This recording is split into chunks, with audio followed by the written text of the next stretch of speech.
अस्सलाम वालेकुम स्टूडेंट्स। हमने लास्ट वीडियो में चैप्टर 2 के पहले 5 न्यूमेरिकल डिस्कस किए थे। ठीक है, आई थिंक सो वो आपको क्लियर हो गए होंगे। ठीक है, तो अगर आप मेरे चैनल पर नए हैं तो मेरे चैनल को सब्सक्राइब करें, लाइक करें और शेयर करें। अब हम नेक्स्ट चलते हैं नेक्स्ट 5 क्वेश्चंस की तरफ। सबसे पहले हम क्वेश्चन नंबर 6 देखेंगे। ठीक है, अगर आपको पिछले क्वेश्चंस की समझ आई है तो ये बिल्कुल आसान क्वेश्चन है। सबसे पहले हमारे पास इसमें हमें गिवन है a इक्वल है 2i plus 3j and b equal है, हमें दो वेक्टर्स दिए गए हैं। क्या दिए गए हैं? दो वेक्टर्स दिए गए हैं and find its magnitude and angle find करना है। हमने क्या फाइंड करना है? मैग्नीट्यूड फाइंड करना है और एंगल फाइंड करना है। इसमें हमें दो पॉइंट्स का कहा गया किसका एंगल और किसका मैग्नीट्यूड फाइंड करना है। तो वो हमारे पास है c इक्वल है a प्लस बी के और d इक्वल है 3a माइनस 2b। ठीक है, तो हमें क्या करना है कि हमारे पास इन दो वेक्टर्स को हम इस तरह से यहाँ पे नोट कर लेंगे कि हमारे पास ये दो वेक्टर्स हैं a और ये b। ठीक है, सी पहला ऑप्शन है कि a प्लस बी, इसका क्या फाइंड आउट करें? इसका मैग्नीट्यूड फाइंड करें और इसका क्या फाइंड करें? डायरेक्शन फाइंड करें। तो सबसे पहले हम सी को सॉल्व कर लेते हैं। तो सी के लिए हम क्या करेंगे? सबसे पहले हम सी का सोल्यूशन लिखते हैं। ठीक है, तो सी के लिए हमारे पास बहुत आसान है a प्लस बी कि हमें जो वेक्टर्स की वैल्यूज़ दी गई हैं हमने उन्हें जस्ट क्या कर देना है? ऐड कर देना है। तो क्या है हमारे पास 2i प्लस 3j और प्लस हमारे पास क्या आ जाएगा 3i माइनस 4j। ठीक है, तो हमारे पास क्या होगा? अब देखें कि हमारे पास जो आई वाली वैल्यू होंगी वो आई वाली वैल्यू में जमा होंगी और जो जे वाली होंगी वो जे वाली वैल्यू में जमा हो जाएंगी। ठीक है, तो ये देखें 2 3 क्या हो जाएगा 5i। ठीक है, और 3 माइनस 4 क्या आएगा माइनस जे। ठीक है, ये हमारे पास सी का क्या आ गया? वेक्टर आ गया। सी का क्या आ गया? वेक्टर आ गया। अब हम इसका क्या फाइंड कर सकते हैं? इसका मैग्नीट्यूड फाइंड कर सकते हैं। मैग्नीट्यूड के लिए हमें फार्मूला आपको पीछे लास्ट वीडियो में पता है कि हमारे पास इसका फार्मूला क्या होता है सी। ठीक है, इसका मैग्नीट्यूड ले लेंगे और जो वैल्यू हमारे पास इसके साथ होगी आई के साथ उसका स्केयर और जो वैल्यू हमारे पास जे के साथ होगी उसका स्केयर ले लेंगे। ठीक है, अब हम इसको क्या करेंगे? इसका स्केयर रूट 525 आ जाएगा प्लस 1 आ जाएगा और ये हमारे पास आ जाएगा 26 स्केयर रूट के और जो के बराबर होता है 26 5.09 के। आप कैलकुलेटर से निकाल सकते हैं 5.09। ठीक है, तो ये हमारे पास सी का मैग्नीट्यूड आ गया। मीन के आपने पहला क्वेश्चन क्या कर लिया? इसके लिए सॉल्व कर लिया। अब हम क्या करेंगे? अब हम इसका फाइंड करेंगे डायरेक्शन थीटा। मीन के उसने हमें थीटा फाइंड करने को कहा है। तो सबसे पहले अगर हम फाई फाइंड कर लें, हमारे पास फाई का फार्मूला है tan inverse y by X. ठीक है, तो हम क्या करेंगे? हम पहले दूसरा ये फाइंड कर लेते हैं फाई। ठीक है, तो फाई के लिए हमें वेक्टर की वैल्यू चाहिए फिर से कि हमारे पास वेक्टर में, क्योंकि हमारे पास वेक्टर में जो वैल्यूज़ होती हैं वो एक एक्स आई भी आप लिख सकते हैं, वाई जे भी लिख सकते हैं। ये एक्स की वैल्यू होती है और ये वाई की वैल्यू होती है। ठीक है, तो वाई की वैल्यू हमारे पास क्या है यहाँ पे? तो 1 है। क्या है? 1 है। ठीक है, tan इनवर्स 1/5। ठीक है, तो अगर हम कैलकुलेटर में ये वैल्यू पुट करेंगे तो हमारे पास इसका आंसर आएगा। ठीक है, 1/5 का फाई का आंसर आएगा 11। ठीक है, अब हमने क्या करना है? हमें तो उसने थीटा कहा था, तो थीटा के लिए हमारे पास एक बहुत इंपॉर्टेंट कॉन्सेप्ट है जो हम क्वेश्चन नंबर 4 में डिस्कस कर चुके हैं और आपको यहाँ पे पता भी होना चाहिए। ठीक है, दूसरा ये लास्ट पहला दूसरा टॉपिक है आपका vector addition by rectangular components. Page number ये किताब का 30 है। ठीक है, 30 पेज नंबर पे ये एंगल की डायरेक्शन के बारे में बताया गया है कि अगर हम एक्स एक्सिस के लिहाज से मूव कर रहे हैं तो हमारे पास थीटा की वैल्यू क्या होगी। अगर आप फर्स्ट क्वाड्रेंट में है तो क्या होगा, सेकंड में है क्या होगा, थर्ड होगा तो क्या होगा। तो हमारे पास यहाँ पे हम सबसे पहले अपना क्वाड्रेंट देखते हैं। क्वाड्रेंट में हमारे पास क्या है कि हम क्वाड्रेंट में मौजूद हैं प्लस एक्स एक्सिस और माइनस वाई एक्सिस। तो हमारे पास ये कौन सा है?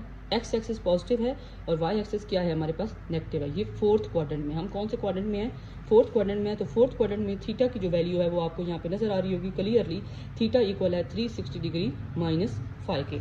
तो हम क्या करेंगे? यहाँ पे हमारा जो क्वाड्रेंट है वो फोर्थ है, तो फोर्थ क्वाड्रेंट की वजह से हमारे पास आप बेशक यहाँ पर लिख लें कि फोर्थ क्वाड्रेंट के लिए हमारे पास थीटा की वैल्यू जो होगी वो क्या होगी 360 डिग्री माइनस 5। तो 5 की वैल्यू हमारे पास क्या है? 5 की वैल्यू हमारे पास है 11 को इसमें से आपने माइनस कर देना है और हमारे पास जो आंसर आएगा वो आएगा 349 डिग्री। ठीक है, तो ये आपका इसका फाइनल आंसर है। मीन के हमने इसको कम्प्लीटली यहाँ पे सॉल्व कर लिया। हमने पहले इसका वेक्टर फाइंड किया, फिर इसका हमने फाई फाइंड किया और उसके बाद हमने इसका थीटा उसने हमें कहा है। पिछले क्वेश्चन नंबर 4 में उसने हमें बताया था कि एक्स लिहाज से रोटेशन फाइंड करें। तो उसका भी यही मतलब है और थीटा फाइंड करने का भी यही मतलब है। एक्स के लिहाज से मतलब यहाँ पे देखिए कि एक्स के लिहाज से वेक्टर क्या कर रहा है, रोटेट कर रहा है। एक्स के लिहाज से वेक्टर क्या कर रहा है, रोटेट कर। तो आपने चौथे क्वेश्चन में और छठे क्वेश्चन में, ये 2 क्वेश्चन इस टॉपिक से रिलेटेड हैं, ठीक है। इसमें आपने थीटा फाइंड करना है और मैग्नीट्यूड की तो आपको समझ आ ही गई होगी। तो अब हम डी के लिए जल्दी जल्दी से कर लेते हैं कि डी के लिए हम क्या करेंगे। पॉइंट नंबर 2 के लिए, पॉइंट नंबर 2 हमारे पास है डी जो कि बराबर है 3a माइनस 2b के, 3a माइनस 2b के, जो कि इसको हम क्या करेंगे, इसके लिए हमें क्या चाहिए, इसके लिए हमें चाहिए कि आप 3 को मल्टीप्लाई करें a से। a की वैल्यू है हमारे पास 3j और 2 को मल्टीप्लाई करें किस से, b से। 2 को किस से मल्टीप्लाई करना है, b से। तो 2 हमारे पास 3i माइनस 4j, ठीक है। तो आप जल्दी जल्दी से इसे मल्टीप्लाई करें। 3 2 ज़ार 6, 3 3 9, ठीक है। 2 3 6, सॉरी यहाँ पे i आएगा और ये माइनस माइनस क्या हो जाएगा प्लस, 4 2 ज़ार 8j, ठीक है। अब हमने क्या करना है, सिंपल तरीके से इन्हें जमा कर लेना। अब जमा करेंगे, ये देखें 6i से क्या कर जाएगा, कैंसिल हो जाएगा। 6i से कैंसिल हो गया। तो अब हमारे पास क्या बच गया, 9 और 8। 9 और 8 को जमा करें तो 17j। तो ये वाला तो बहुत ही आसान हो गया, वैल्यू ही कम हो गई है, तो हमें जल्दी जल्दी हम अपने सारे काम कर सकते हैं, ठीक है।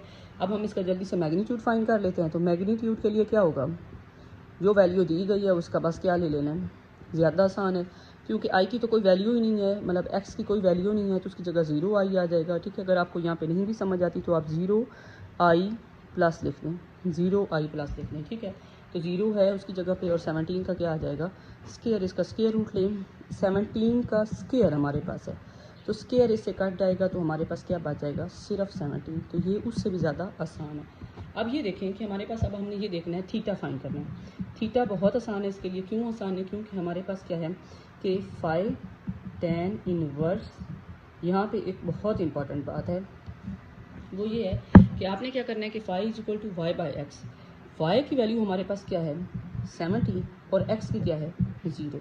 तो यहाँ पे आपने याद रखना है कि हमारे पास क्या है कि जो 1/0 होता है वो बराबर होता है 1/0 इन्फिनिटी के बराबर होता है। किसके बराबर होता है, इन्फिनिटी के।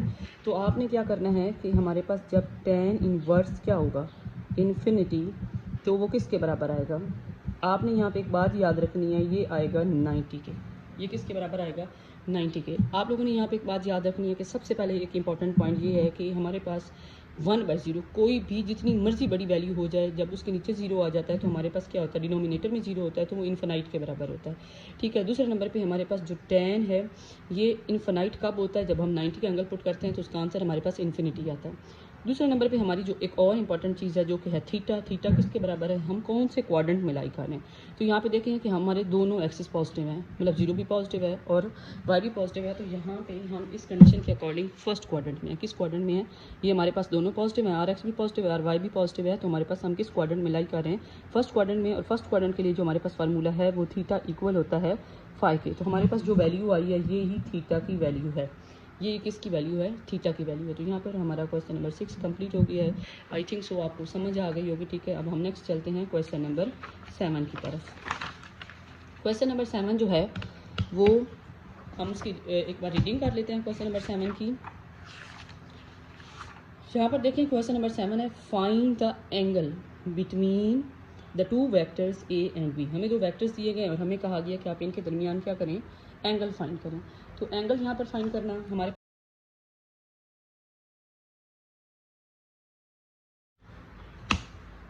डॉट प्रोडक्ट, हमारे पास फार्मूला है डॉट प्रोडक्ट। क्या है डॉट प्रोडक्ट का formula, A dot B equal है ए बी कॉस थीटा। तो हमें यहाँ पे हम इसी फार्मूला को इस्तेमाल करेंगे, ठीक है। तो यहाँ पे हमारे पास क्या आएगा, ए बी कॉस थीटा। हमें ये थीटा फाइंड करना है, हम इसको अलग कर लेते हैं कॉस थीटा को। तो यहाँ पे क्या आ जाएगा, A dot B by A B. अब हमें फाइंड क्या क्या करना है, आपने ये देखना है कि हमें फाइंड क्या क्या करना है। हमें फाइंड करना है ए वेक्टर हमारे पास है और बी, दोनों में डॉट प्रोडक्ट, और ए का मैग्नीट्यूड और बी का मैग्नीट्यूड। आप शॉर्ट वे में करना चाहें तो मतलब यहीं पे इसका मैग्नीट्यूड फाइंड कर लेते हैं। ए का मैग्नीट्यूड क्या होगा 5 का 25, ठीक है, और 1 का स्क्वायर लेंगे तो 1 आ जाएगा, वो आपको पता ही है। ठीक है, तो ये क्या आ जाएगा 26। और हमारे पास b का मैग्नीट्यूड लेंगे तो क्या आएगा 2 2 ज़ार 4, 4 4 ज़ार 16 और ये हमारे पास आ जाएगा 20। ये दोनों के मैग्नीट्यूड तो 1 मिनट में आ गए। अब हमने क्या करना है, दोनों का डॉट प्रोडक्ट तो हम डायरेक्ट ले लेंगे, सारी वैल्यूज़ इसमें पुट कर देते हैं। a की वैल्यू क्या है 5i plus j dot b की वैल्यू क्या है 2i प्लस 4j। और हमारे पास a और b की वैल्यू क्या आई है 26 और इधर क्या आई है 20। अब हमने क्या करना है, अब हम सबसे पहले तो डॉट प्रोडक्ट लेते हैं। डॉट प्रोडक्ट के बारे में आपने याद रखना है कि जो i डॉट i होता है वो 1 के बराबर होता है और जो j डॉट j होता है ये किसके बराबर होता है 1 के। जो i डॉट j होता है ये क्या होता है, ये 0 होता है। तो इस वजह से हम सिर्फ i डॉट i लेंगे। 5 को 2 से मल्टीप्लाई करेंगे तो 10 आ जाएगा और i डॉट i क्या हो जाएगा 1। इस तरह से हमारे पास जो 4 1 ज़ार 4 तो हमारे पास क्या आ जाएगा 4j डॉट j। बाकी हम 5 को 4 के साथ नहीं मल्टीप्लाई करेंगे और इसको 2 के साथ नहीं मल्टीप्लाई करेंगे। ठीक है, तो हमारे पास ये किसके बराबर आ गया 1 के और ये भी 1। तो हमारे पास क्या होगा 26 और 20, ये 14 जमा हो जाएंगे दोनों 10 प्लस 4 और यहाँ पे नीचे इसको आप कैलकुलेटर की मदद से क्या करें डायरेक्ट इनको मल्टीप्लाई कर दें और इसका जो हमारे पास आंसर आएगा वो आएगा 0.614। मतलब इन दोनों के स्क्वायर रूट्स को आपस में मल्टीप्लाई करें, 14 पे डिवाइड करें तो ये आपके पास आंसर आ जाएगा cos थीटा, थीटा इक्वल है cos इनवर्स 0.64 के। ठीक है, तो जो थीटा की वैल्यू हमारे पास आई है वो आई है 52 डिग्री। ये हमारे पास इसका फाइनल आंसर है, ये क्वेश्चन नंबर 6 का। ठीक है, क्वेश्चन नंबर 7 हमारे पास क्वेश्चन नंबर 7 हमारे पास ये कंप्लीट सॉल्व हो गया। यहाँ पे डॉट प्रोडक्ट लगना था। ठीक है, अब सॉल्व करेंगे क्वेश्चन नंबर 8।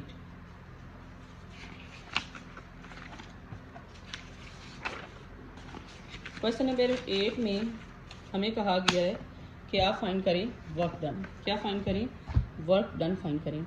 सबसे पहले ये हमारा लास्ट क्वेश्चन है इस पेज का, find the work done. Work done find करें when the point of application and the force is 3i plus 4j moves in straight line from the point 2 -1 and to the point 64। तो हमारे पास सबसे पहले क्या करना है कि हमें क्या दिया गया है, हमें फोर्स दी गई है। क्या दिया गया है, फोर्स दी गई है और हमें 2 पॉइंट्स दिए गए हैं और हमें कहा गया कि आप वर्क डन फाइंड करें। तो वर्क डन का हमारे पास आपको पता है फार्मूला F डॉट डी है। तो यहाँ से ये क्वेश्चन बहुत ईजी हो गया। कैसे कि हमारे पास सबसे पहले आपने क्या करना है कि इन 2 पॉइंट्स का सबसे पहले हम डी फाइंड करेंगे। क्या फाइंड करेंगे, डी। तो हम इन दोनों पॉइंट्स का पोजीशन वेक्टर लिख लेते हैं जैसे हमने पहले क्वेश्चन में लिखा था। ठीक है, तो पोजीशन वेक्टर हम कैसे लिखेंगे, पॉइंट ए का पोजीशन वेक्टर लिखेंगे तो मैं आर ए से लिखूंगी और लिख दूंगी 2i - 1j। और जब बी का लिखूंगी तो क्या लिखूंगी 6i प्लस 4j। ठीक है, ये हमारे पास पोजीशन वेक्टर आ गए। अब डी के लिए आपको पता है कि डी अगर वेक्टर है ना तो जिस तरह से ये पोजीशन वेक्टर्स हैं तो हम क्या करेंगे R B minus R A कर देंगे। ठीक है, तो हमारे पास 6i प्लस, तो हमारे पास हमने क्या करना है कि R B minus R A करना है। तो यहाँ पे जब हम माइनस करेंगे तो -2 आएगा और ये माइनस माइनस क्या हो जाएगा प्लस हो जाएगा। तो 6i - 2i किसके बराबर होगा 4i के। ठीक है, और 4 + 1 क्या हो जाएगा 5j।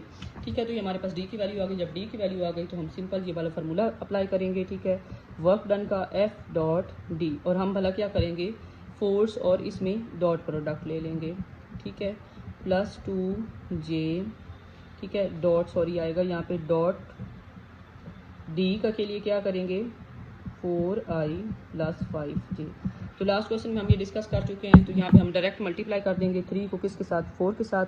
तो यहाँ पे आ जाएगा 12। ठीक है, और 5 2 ज़ार 10, 5 2 ज़ार क्या आ जाएगा 10 आ जाएगा हमारे पास। बस यही इसका क्या है आंसर है 22 ये। ठीक है, तो 22 यूनिट्स वर्क डन। हमारे पास कितना वर्क डन हुआ है लाइन में हम डिस्कस करेंगे। हमारे पास क्वेश्चन है सबसे पहले शो दैट द 3 वेक्टर्स कि हमारे पास 3 वेक्टर्स दिए गए हैं। ठीक है, i + j + k 2i - 3j + k। ठीक है, and 4ij + -k are mutually perpendicular each other. ये हमारा सवाल है म्यूचुअली परपेंडिकुलर। तो आपने याद रखना है कोई भी 2 वेक्टर्स जब म्यूचुअली परपेंडिकुलर होंगे तो उनका जो आंसर होता है वो हमेशा क्या आता है ज़ीरो आता है, तो हमने इन तीनों वेक्टर्स को ये शो करवाना है कि हमारे पास इस तरह से ये तीनों एक दूसरे के क्या हैं, परपेंडिकुलर हैं। जैसे हमारे पास ये 3 वेक्टर्स हैं ना, अगर मैं कह देती हूँ कि ये ए है, ये बी है, ये सी है, तो ये तीनों वेक्टर्स आपस में एक दूसरे के क्या हैं, परपेंडिकुलर हैं।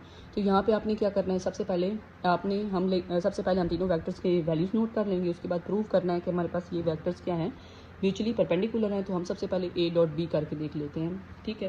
तो ए डॉट बी के लिए हमारे पास सबसे पहले हम इसको सॉल्व कर लेते हैं। यहीं पर ए डॉट बी लेना है, ए डॉट बी, ठीक है। ए डॉट बी के लिए हमारे पास क्या होगा कि आई वैल्यू पुट करें, जे के डॉट, ठीक है। कॉन्सेप्ट हम सीख चुके हैं। अगर आपको एक बार डॉट प्रोडक्ट लेने आ गया या इसको जमा करना आ गया तो आगे सवाल आप कर सकते हैं, अगर आपको उसकी सिर्फ समझ आ जाती है तो हम आई का आई के साथ लेंगे तो क्या आएगा 2 इंटू आई, ठीक है। जे का जे के साथ लेंगे तो -3 जे, ठीक है। इस तरह से के का के के साथ लेंगे तो 1 आएगा, के डॉट के। अब ये सारे क्या हो गए 1, ये भी 1, ये भी 1। तो हमारे पास वैल्यू क्या आई है 2 -3 + 1, तो 3 -3, आंसर क्या आ गया 0। अब मैं इन दोनों में से कोई एक सॉल्व कर लेती हूँ, बाकी आप इनमें से एक खुद सॉल्व करेंगे। तो सबसे पहले हम सी डॉट ए ले लेते हैं। क्या ले लेते हैं, सी डॉट ए, ताकि वीडियो बहुत ज़्यादा लंबी ना हो जाए। तो सी डॉट ए के लिए हम सी के लिए क्या लेंगे 4i + j - k, ठीक है। डॉट लेंगे किस में, i j k, ठीक है। तो हमारे पास 4 का इसका 4 आ जाएगा, ठीक है। हमें थोड़ा सा डायरेक्ट करने लगे, उसका 1 आ जाएगा। 5 को इसके साथ करेंगे तो इसका -5 आ जाएगा, ठीक है। अब 4 + 1 5 -5 क्या आ जाएगा 0। तो सी डॉट ए का भी क्या आ गया 0 आ गया, ठीक है। अगर आप इसे करेंगे तो आपका बी, हमारे पास अगर आप बी डॉट सी भी करते हैं तो उसका आंसर भी क्या आ जाएगा 0 आ जाएगा। तो क्वेश्चन नंबर 9 तो पहले से भी ज़्यादा पहले गिवन दैट डाटा में क्या दिया गया है, given that data A equal है आई -2j + 3k, बी दिया गया है और find the length of the projection of A on B. ये सवाल आपके पास चेंज होके भी आ सकता है, ये भी आ सकता है projection of B on A, B on A, ठीक है। तो आपने सबसे पहले इसका क्या करना है कि आपने पीछे चले जाना है डॉट प्रोडक्ट में और वहाँ जाकर इसका ये वाला कॉन्सेप्ट सीखना है, ठीक है। कॉन्सेप्ट में हमारे पास क्या है, डॉट प्रोडक्ट में ये वाला पेज है, पेज नंबर 32, ठीक है। 32 में सबसे पहले यहाँ पे देखें ये प्रोजेक्शन है, डायग्राम के साथ बकायदा उसने दिखाया हुआ है कि हमारे पास यहाँ पे B is projected on A and यहाँ पे क्या है हमारे पास A is projected on A. यहाँ पे ए को बी पे प्रोजेक्ट किया गया है, ठीक है, और वहाँ पे बी को ए पे प्रोजेक्ट किया गया है। तो ये देखें projection of B on A and projection of A on B. तो जब projection of A on B होगी तो आपने ए cos थीटा फाइंड करना है। क्या फाइंड करना है, यहाँ पे देखें ए cos थीटा, ठीक है, और यहाँ पे क्या फाइंड करना है बी cos थीटा। तो दोनों लिहाज से आपके माइंड में ये सवाल लाजमी होना चाहिए, तो ये इस लिहाज से इंपॉर्टेंट पॉइंट है। तो हम यहाँ पे क्या करेंगे, हमने फाइंड करना है ए cos थीटा। तो यहाँ पे सबसे पहले तो हम ले लेंगे डॉट प्रोडक्ट। डॉट प्रोडक्ट के लिए हमने क्या करना है कि ए डॉट बी इक्वल है ए बी cos थीटा के। हमें क्या चाहिए, हमें यहाँ पे चाहिए ए cos थीटा, हमें यहाँ पे क्या चाहिए ए cos थीटा, क्योंकि ए प्रोजेक्टेड है किस पर, बी पर। तो हम ए डॉट बी बाय क्या कर देंगे सिंपल बी। तो हमें सिर्फ ये वाली साइड लेफ्ट साइड ये सॉल्व करनी है, ठीक है। तो यहाँ पर आप चाहें तो आप डायग्राम बनाना चाहें तो डायग्राम भी बना सकते हैं, ठीक है। डायग्राम के लिए हमारे पास कैसे बनेगी कि हमारे पास ये वेक्टर ए है, ठीक है, और एक वेक्टर क्या है बी है। हमने क्या करना है कि एक परपेंडिकुलर लाइन ए से किस पर ड्रॉ करनी है, बी पर। ए से किस पर ड्रॉ करनी है, बी पर, ठीक है, और ए को रिजॉल्व करना है। किसको रिजॉल्व करना है, ए को रिजॉल्व करना है, ठीक है। तो हमारे पास एंगल के सामने यहाँ पे क्या आएगा, एंगल की साइड पे सॉरी ए cos थीटा, ठीक है। यहाँ पे क्या आएगा ए cos थीटा, मीन के आपने बी को रिजॉल्व नहीं करना बल्कि आपने ए से प्रोजेक्शन किस पर लगाई है बी पर। तो यहाँ पे बी cos थीटा। सबसे पहले अब हमने क्या करना है कि इन दोनों को डॉट प्रोडक्ट लेना है और बी का मैग्नीट्यूड फाइंड करना है। हमें सिर्फ बी का मैग्नीट्यूड चाहिए यहाँ पर। तो बी का क्या आएगा 3 3 9 4 4 16, तो ये कितना आ गया 25, 25 का कितना आ गया 5। तो ये ज़्यादा आसान हो गया, सिंपल हमारे पास 5 आ जाएगा। तो अब हम करेंगे इन दोनों के दरमियान डॉट प्रोडक्ट ले लेते हैं। डॉट प्रोडक्ट कैसे लेंगे, इन दोनों को मैं साइड पे लिख लेती हूँ।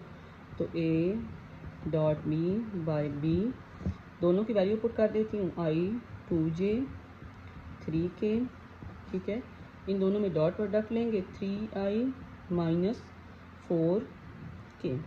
ठीक है, हमारे पास इसमें सिर्फ j की वैल्यू ही नहीं है। ठीक है, अगर आप चाहें तो यहाँ पर समझने के लिए अगर आपने लगानी है तो यहाँ पे आप 0j लगा दें। क्या लगा दें? 0j लगा दें।